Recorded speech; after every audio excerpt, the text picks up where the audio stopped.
Anand Ranganthan, but Anand Ranganthan, firing in the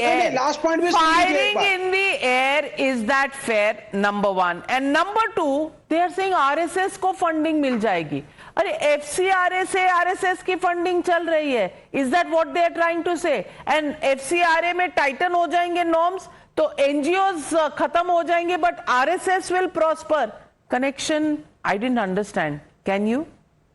Good evening, Navika, and good evening to my fellow panelists. Look, this entire imbroglio or this brouhaha over the FCRA amendment needs a very objective assessment. So let me try and do that. Away from what the parties are saying. There is a pro and a con and everyone's talking about it. Let me put a common man's objective perspective.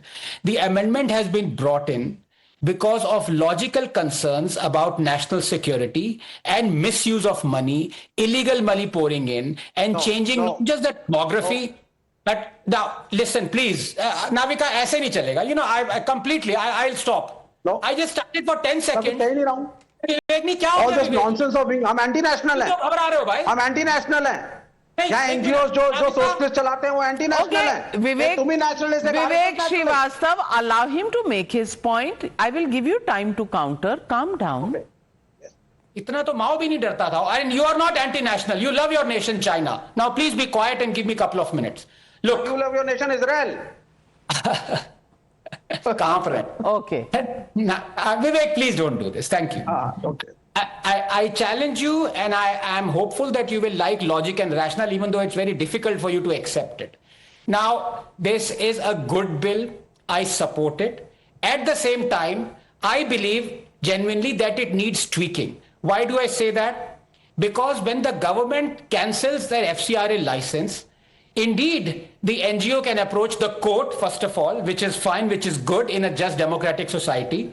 But when the government takes over all assets of the NGO, that can not only have a chilling effect, that can also be construed rightly as draconian, because all historical assets can also be taken over. For example, if an NGO made a school in 1950 and it was functioning for 70 years, and in 2026 that same NGO's license was cancelled, the government can take over that school that was built in 1950. So I think that tweaking that is required is either a timeline be there, that before, let's say 5 years before this, the government will not take over the assets of the NGO, or you can say that only the current ongoing assets or the current construction or whatever the projects are would be taken over by the government. And of course, the NGO has a right to approach the court. And when the NGO approaches the court will order a stay. Now look at the hypocrisy. We have for decades what is called the Waqf Act.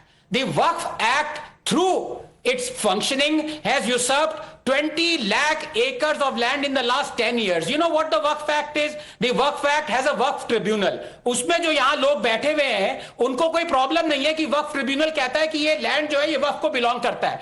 I go to the court, but till such time I go to the court, the Waqf Tribunal, its ruling can only be a status quo and it can only be stayed by the court. What is the difference there? वहाँ वो support कर रहे हैं ये, वहाँ उनको tribunal. Abbas Haider, respond. Logical question being raised by Anand Ranganthan. Please respond. Navika ji, first of all, let me tell you that Waqf Tribunal, the head of Waqf Tribunal is a judicial officer equivalent to rank of district judge. And that is a official, that is a body which, which take care of the Waqf issues. Now, this is a totally different thing. Now, Anand ji was talking about national security. Yes, we are all concerned about national security. So that judicial officer must be believed, but the current judicial officer or whoever is appointed by the government should not be believed.